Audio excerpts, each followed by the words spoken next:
जय श्री कृष्णा।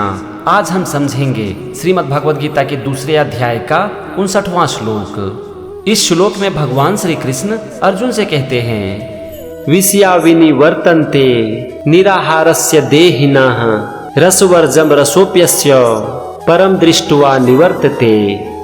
यहाँ पर शब्द है विषया विनिवर्तन्ते। विषया मतलब विषय और विनिवर्तन्ते मतलब निवृत्त हो जाती है। विषय का मतलब होता है चीज और निवृत्त का मतलब होता है ध्यान खत्म होना, उसे छोड़ देना। तो विषया विनिवर्तन्ते का मतलब हुआ कि चीजों को छोड़ देना, उससे मुक्त हो जाना, उससे अपना ध्यान हटा लेना। इसके बाद है निराहारस्य देहिनः। निराहारस्य का मतलब होता है विषयों को ग्रहण ना करने वाले, और देहिना का मतलब होता है पुरुष के। तो निराहारस्य देहिना का मतलब हो गया विषयों को ग्रहण ना करने वाले पुरुष के।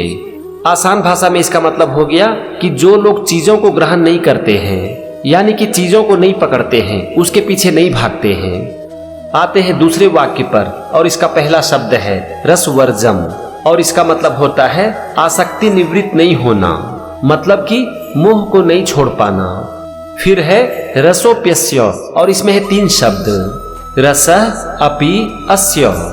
रसः मतलब आसक्ति मोह, अपि मतलब भी, और अस्य मतलब उसका। फिर है दृष्ट्वा निवर्तते। दृष्ट्वा मतलब अनुभव करके, और निवर्तते मतलब निवृत्त हो जाती है, यानी कि खत्म हो जाती है, समाप्त हो जाती है। यहाँ पर रसोप्यस्य परम दृष्ट्वा निवर्तते का मतलब हो गया उनका मोह परमात्मा को प्राप्त करने पर खत्म हो जाती है। यहाँ पर बच गया रसोवर्जम, इसका हम यूज करेंगे पहले वाक्य के साथ। तो चलो हम दोनों वाक्य को मिलाते हैं और पूरे श्लोक का मतलब समझते हैं।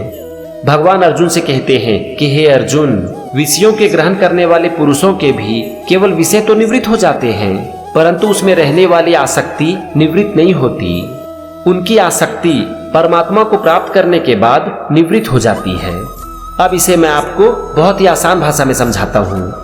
भगवान अर्जुन से कहते हैं कि हे अर्जुन, जो लोग चीजों को पकड़ते हैं, उसके पीछे भागते हैं, वो चीजों को कभी छोड़ भी देते हैं, लेकिन चीजों के मोह से वो कभी बाहर नहीं आ पाते। जो लोग परमात्मा को प्राप्त कर लेते हैं, वो चीजों के मोह के बंधन से मुक्त हो जाते हैं।